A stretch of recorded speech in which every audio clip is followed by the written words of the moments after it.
आज छत्तीसगढ़ में पेगासस जासूस विवाद पर प्रदेश कांग्रेस अध्यक्ष मोहन मरकाम ने केंद्र की मोदी सरकार पर जमकर निशाना साधा है। पीसीसी चीफ मोहन मरकाम ने मीडिया को संबोधित करते हुए कहा कि मोदी सरकार कानून और संविधान की हत्या कर रही है।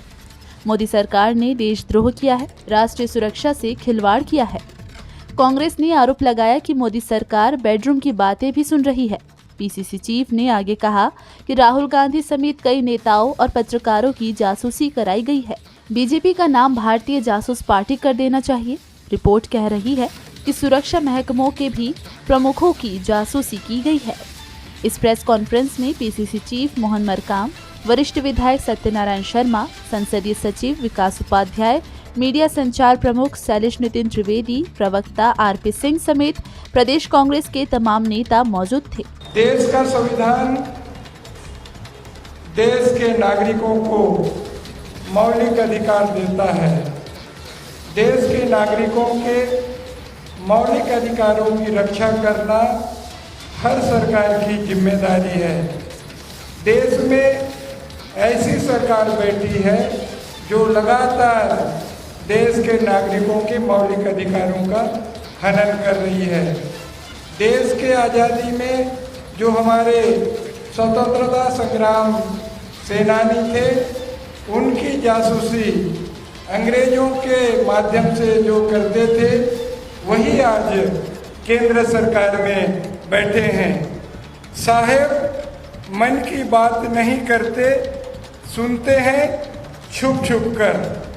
देश में संविधान और कानून दोनों की हत्या मोदी सरकार द्वारा कैसे की जा रही है, प्रजातंत्र को पांव तले कैसे रौंदा जा रहा है, देश के नागरिकों के मौलिक अधिकारों को कैसे दबाया जा रहा है, उसकी व्याख्या लेकर आपके बीच हम आए हैं। मोदी सरकार ने देशद्रोह किया है। मोदी सरकार ने राष्ट्रीय सुरक्षा से खिलवाड़ किया है। श्री राहुल गांधी समेत देश के विपक्षी नेताओं, देश के सम्मानित अलग अलग मीडिया संगठनों के पत्रकारों और संवैधानिक पदों पर बैठे लोगों की जासूसी करवाई है। भारतीय जनता पार्टी का नाम बदलकर अब भारतीय जासूसी पार्टी रख देना चाहिए। देश के लोग अब कह रहे हैं, अब की बार देशद्रोही जासूस सरकार। छत्तीसगढ़ सरकार की गोधन न्याय योजना को मंगलवार को 1 वर्ष पूरे हो गए हैं। पिछले साल 20 जुलाई को हरेली पर्व के दिन इसकी शुरुआत की गई थी। योजना के 1 वर्ष पूरे होने के मौके पर मंगलवार को कार्यक्रम का आयोजन किया गया। इसमें मुख्यमंत्री भूपेश बघेल ने कहा कि आने वाले वर्षों में छत्तीसगढ़ जैविक राज्य के रूप में स्थापित होगा। मुख्यमंत्री ने कहा कि गोधन न्याय योजना ने गोपालक, किसानों के साथ साथ गोबर बेचने वाले भूमिहीन लोगों को आय का एक नया जरिया उपलब्ध कराया है। बल्कि इस योजना के माध्यम से महिला स्व सहायता समूहों की लगभग 80,000 महिलाएं भी आत्मनिर्भर की राह पर आगे बढ़ रही हैं। बीते 1 वर्ष में योजना के तहत गोबर संग्राहकों से 48,77,000 क्विंटल गोबर की खरीदी की गई और उन्हें 97 करोड़ 55 लाख का भुगतान किया गया। इसी तरह अब तक स्व सहायता समूहों और गौठान समितियों को लाभांश के रूप में 35 करोड़ 41 लाख का भुगतान किया गया। योजना से प्रदेश के 1,71,000 से अधिक पशुपालक लाभान्वित हो रहे हैं। इसमें 76,000 से अधिक भूमिहीन लोग हैं।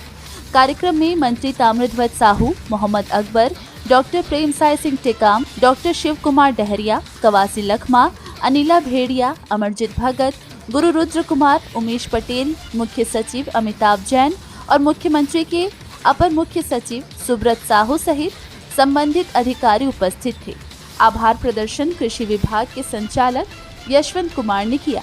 जब हमारी सरकार बनी थी तो सब लोग ये सोचते थे, हम लोग ये नारा दिए थे कि छत्तीसगढ़ के 4 चिन्हारी नरवा गरवा घुरवा बाड़ी। तो इसका अर्थ लोग अलग अलग तरह से लगा रहे थे। सरकार आई, सरकार बनी और इस कार्यक्रम को जब हम लोग लागू किए तो बहुत सारे प्रश्न सबके दिमाग में उमड़ घुमड़ रहे थे।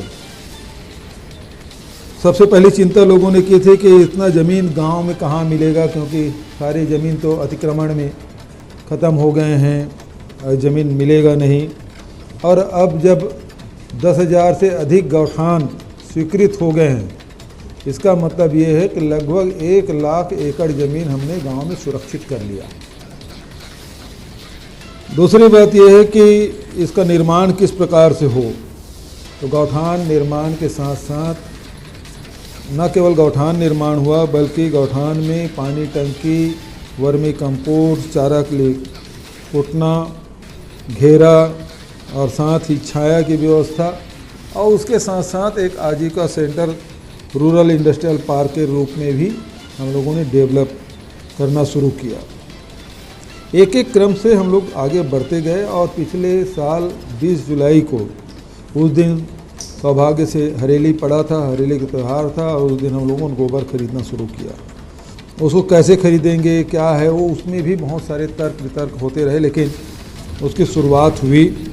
और आज मुझे बेहद प्रसन्नता है कि 2.25 लाख जो पशुपालक हैं वो आज गोबर बेच रहे हैं और उससे आय के साधन में वृद्धि किए।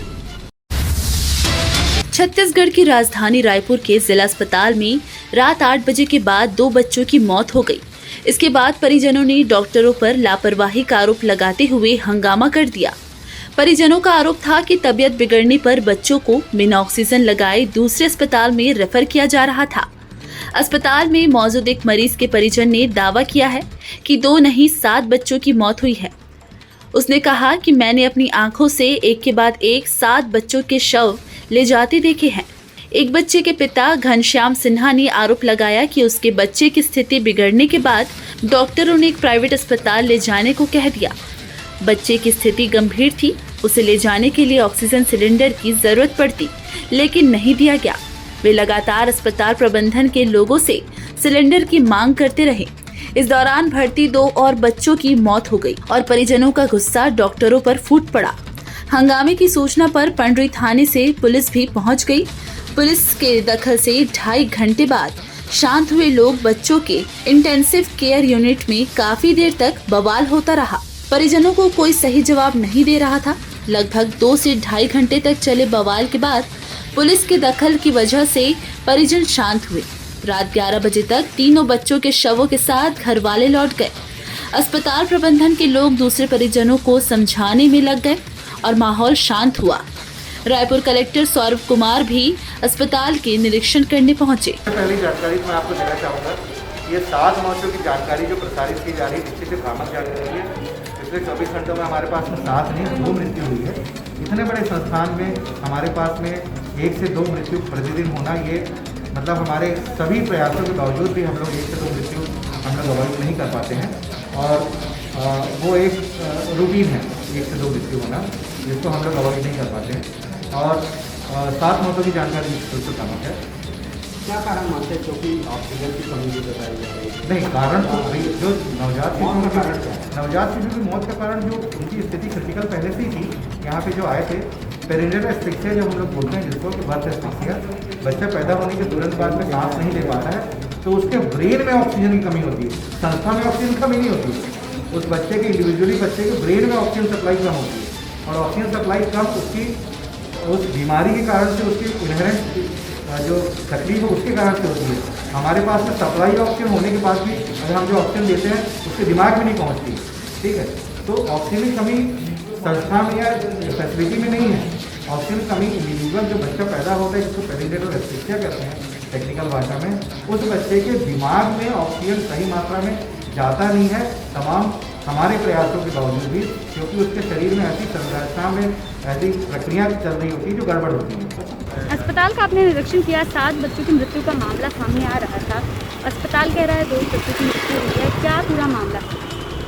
मैडम अभी आके जो यहाँ पे 6 न्यूनेटल और न्यूबॉर्न यूनिट है उसको देखा, वहाँ जो डॉक्टर महोदय उनसे भी चर्चा की। हर बच्चे का रिकॉर्ड फिजिकली भी रखा जाता है, ऑनलाइन भी रखा जाता है। पिछले 24 या अब तो जो 36-38 घंटे में 2 बच्चों की मृत्यु हुई है। पर हमको ये ध्यान में रखना है कि ये SNCU है और इसमें 25 बच्चे, जैसे अभी भी 25 बच्चे वेंटिलेशन में हैं और 13 बच्चे अलग अलग स्टेज की वीनिंग में हैं, मतलब कुछ माओ के साथ ब्रेस्ट फीडिंग में हैं, कुछ चम्मच से खा रहे हैं, वैसा है। तो हमको ये बात ध्यान में रखनी है और ये भी ध्यान में रखना है कि राज्य स्तरीय जो मेकाहारक यूनिट है वो वर्तमान में जिला अस्पताल में संचालित हो रही है यहाँ पे। तो 2 बच्चों का हताहत होना तो ऑब्वियसली गंभीर है। हम उसमें पता भी कर रहे हैं कि कारण क्या है। 2 कारण जो मेडिकल कारण है वो बेसिकली एस्फिक्सिएशन, मतलब थोड़ा सा लंग्स में समस्या होना, उसकी वजह से जो बच्चे हैं उनका ऑक्सीजन इंटेक सही तरीके से ना हो पाना। रात को जैसी खबरें बताई जा रही थी ऑक्सीजन की कमी है, ऐसा कुछ नहीं है। वर्तमान में भी 25 बच्चे वेंटिलेशन में हैं जो ऑक्सीजन पे ही हैं। उसको छोड़ के अस्पताल में अन्य मरीज भी हैं जो ऑक्सीजन पे हैं। सभी के लिए ऑक्सीजन पर्याप्त है, ऑक्सीजन कोई समस्या नहीं है। हमको ये ध्यान में रखना है कि चूँकि ये SNCU है और तो इसलिए थोड़ी बहुत यहाँ पे समस्या रहती है। जैसे स्थिति बनी थी, बहुत सारे लोग इकट्ठे हो गए थे, तो उसको लेकर भी कोई जांच कराएंगे क्या? पेगासस सॉफ्टवेयर से जासूस का मामला थमने का नाम नहीं ले रहा है। पेगासस रिपोर्ट पर कांग्रेस ने आज सभी राज्यों में प्रेस कॉन्फ्रेंस कर केंद्र सरकार को घेरा। इसी कड़ी में कल 22 जुलाई को छत्तीसगढ़ में प्रदेश कांग्रेस PCC चीफ मोहन मरकाम के नेतृत्व में राजीव भवन से लेकर राजभवन तक का पैदल मार्च कर गृह मंत्री अमित शाह के त्यागपत्र और सर्वोच्च न्यायालय की देखरेख में मामले की न्यायिक जांच की मांग करेगी। जो खुलासा हुआ है, देश के जाने माने अनेक नेताओं, केंद्रीय मंत्रियों, वकीलों, मीडिया से जुड़े हुए प्रमुख लोगों, सुरक्षा एजेंसियों के वर्तमान और भूतपूर्व प्रमुखों की जिस प्रकार से फोन टेप किए गए, कांग्रेस नेता राहुल गांधी और उनके ऑफिस स्टाफ के फोन टेप किए गए, 2019 के लोकसभा चुनाव के पहले फोन टेपिंग की गई।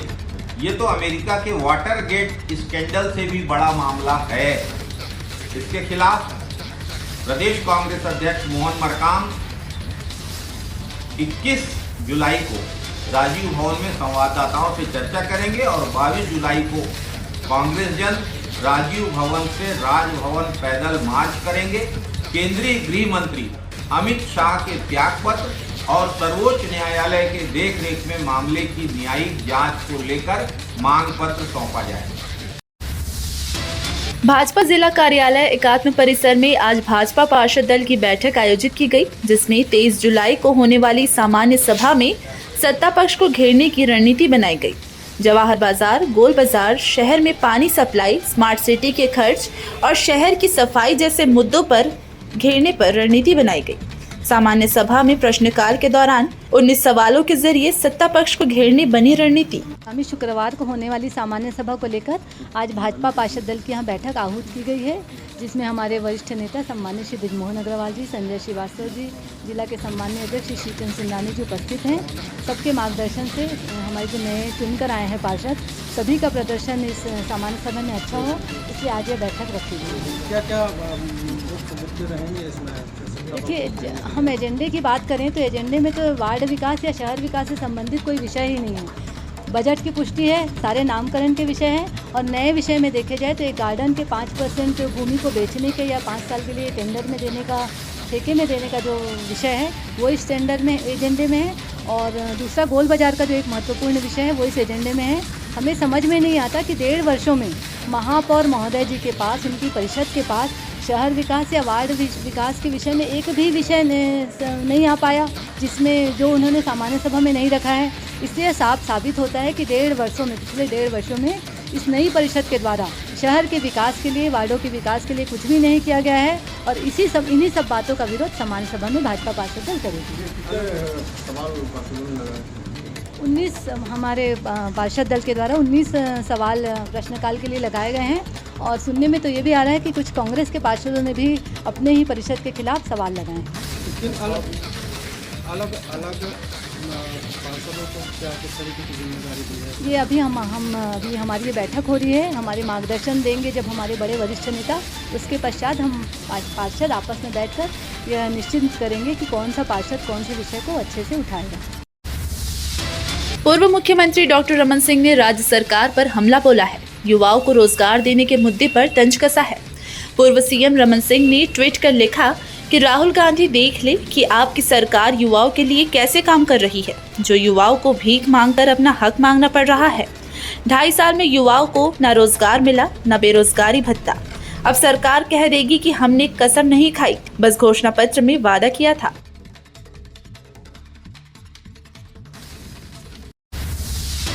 खाद्य व नागरिक आपूर्ति मंत्री अमरजीत भगत की अध्यक्षता में आज बैठक आयोजित हुई, जिसमें अतिशेष धान के लॉट की नीलामी में प्राप्त अधिकतम दर के अनुमोदन पर चर्चा हुई। साथ ही कस्टम मिलिंग नीति की समीक्षा की जाएगी। उप समिति में कृषि मंत्री रविंद्र चौबे, परिवहन मंत्री मोहम्मद अकबर, स्कूल शिक्षा मंत्री डॉक्टर प्रेमसाय सिंह टेकाम शामिल हुए। हो रहे हैं क्योंकि कुछ शेष रहा, उसके बारे में आज सामने विधानसभा का सत्र भी है, उसके लिए भी हम लोगों को तैयारी करना है। नीलामी हुआ उसके बारे में और शेष धान के बारे में बैठक को संचालित करने के लिए छत्तीसगढ़ के मुख्यमंत्री भूपेश बघेल ने एक बड़ा बयान जारी किया है। उन्होंने कहा कि आने वाले दिनों में प्रदेश को जैविक खाद्य प्रदेश के रूप में नई पहचान मिलने वाली है। उन्होंने कहा कि छत्तीसगढ़ के हर एक जिले के सभी हर एक गांव में गौठान बनाए जाएंगे। वहां से गोबर का संग्रहण किया जाएगा और बड़ी मात्रा में कंपोस्ट खाद बनाई जाएगी। अभी फिलहाल करोड़ रुपए का गोबर अब तक सरकार खेल चुकी है और 8 लाख क्विंटल कंपोस्ट खाद सरकार किसानों को बड़ी मात्रा में कंपोस्ट खाद उपलब्ध करा चुकी है। भविष्य में केंद्र सरकार के भरोसे हमारे राज्य की जनता ना रहे। नया प्रयोग है और हालांकि हमारी छत्तीसगढ़ में गौठान की परंपरा रही है, उसको पुनर्जीवित करने का काम और उसके लिए ज़मीन आरक्षित करने का, ज़मीन के बाद उसे गौठान में जो आवश्यक कार्य है उसे संपादित करने का काम, तो 5,800 गौठान हम लोगों ने बना लिया है। 10,000 से अधिक गौठान हमने स्वीकृत किया है। तो प्रत्येक पंचायत में गौठान निर्माण की दिशा में हम लोग आगे बढ़ रहे हैं और उसके साथ साथ लगभग 100 करोड़ के हमने गोबर खरीदा है। और न केवल गोबर खरीदा है बल्कि वर्मी कंपोस्ट भी हम लोग बनाए हैं। लगभग 8 लाख क्विंटल गोबर विक्रय हम लोग कर भी चुके हैं। वर्मी कंपोस्ट और सुपर कंपोस्ट का विक्रय कर चुके हैं, जिसका लाभ प्रदेश के किसान उठा रहे हैं और निश्चित रूप से उससे उपभोक्ताओं को भी लाभ मिलेगा कि जितने कम फर्टिलाइज़र होगा, जितना कम पेस्टिसाइड होगा, हमारे अनाज है, फल है, सब्जी है, उतना ही शुद्ध होगा। तो हम लोग धीरे धीरे जैविक खेती की तरफ बढ़ रहे हैं, क्योंकि वैसे भी अब पेस्टिसाइड और फर्टिलाइज़र काफ़ी महंगे हो गए हैं और भारत सरकार उपलब्ध भी नहीं करा पा रही है। दुर्भाग्यजनक बात है कि डीएपी, यूरिया भारत सरकार उपलब्ध नहीं करा पा रही है। इससे ज़्यादा दुर्भाग्यजनक बात क्या है? ये तो किसान विरोधी केंद्र की सरकार एकदम किसान विरोधी है। हम न खुद बोनस देती न हमें देने देती, हमारा चावल भी नहीं खरीद रहे हैं, फिर भी हम राजीव गांधी किसान न्याय योजना दे रहे हैं। अब डीएपी, यूरिया भी उपलब्ध नहीं करा रही, तो इससे ज़्यादा और मतलब किसान उत्पादन ही न करे, ये उनका उद्देश्य भारतीय जनता पार्टी का। बचत तो घड़ियाली आंसू बहा ही रहे। गृह मंत्री ताम्रध्वज साहू ने सब इंस्पेक्टर भर्ती परीक्षा मामले में हो रही देरी पर बयान दिया है। मंत्री ने कहा कि सब इंस्पेक्टर और आरक्षक की भर्ती प्रक्रिया जल्द आगे बढ़ेगी। वहीं इस साल प्रक्रिया पूरी होने के सवाल पर मंत्री ने कहा कि इसे लेकर अभी कुछ नहीं कहा जा सकता है, समय लग सकता है। कोरोना का संकट है, ऐसे में चीजें प्रभावित होती है। मंत्री ताम्रध्वज साहू ने नक्सल समस्या को लेकर कहा कि हम चाहते हैं नक्सल प्रभावित इलाकों में विकास के जरिए समाधान तलाशा जाए। बातचीत का रास्ता हमारी तरफ से कभी बंद नहीं हुआ है। कैबिनेट की बैठक में भी इसी बात पर चर्चा हुई है। नक्सलियों के हाथों में हल थमाकर हथियार छुड़ाया जाए। अब हम नक्सलियों के गढ़ में उनके अंदरूनी इलाकों तक पहुंच रहे हैं, इसलिए उनकी बौखलाहट सामने आ रही है। गृह मंत्री ताम्रध्वज साहू ने 7 ग्रामीणों को रिहा करने के मामले में कहा कि जानकारी मिली है कि ग्रामीणों को रिहा कर दिया गया है। जगरगुंडा थाने इलाके का मामला था। समाज के और ग्रामीणों से बातचीत के बाद इन्हें रिहा किया गया। कई प्रयासों के बाद सभी को सकुशल वापस भेज दिया गया है। प्राथमिक जानकारी यही है कि मुखबिर के शक में अगवा किया गया था। 1-2 दिन बाद विभाग के लोग ग्रामीणों से चर्चा करेंगे। चर्चा के बाद ही स्थिति स्पष्ट हो पाएगी। Bureau report, Raipur. छत्तीसगढ़ की हर खबर सबसे पहले आपके फोन पर। सब्सक्राइब कर बेल आइकन दबाएं। 9 सालों से आपकी पसंदीदा मीडिया अब YouTube पर भी। सिंधु यूथ छत्तीसगढ़ का अपना न्यूज चैनल।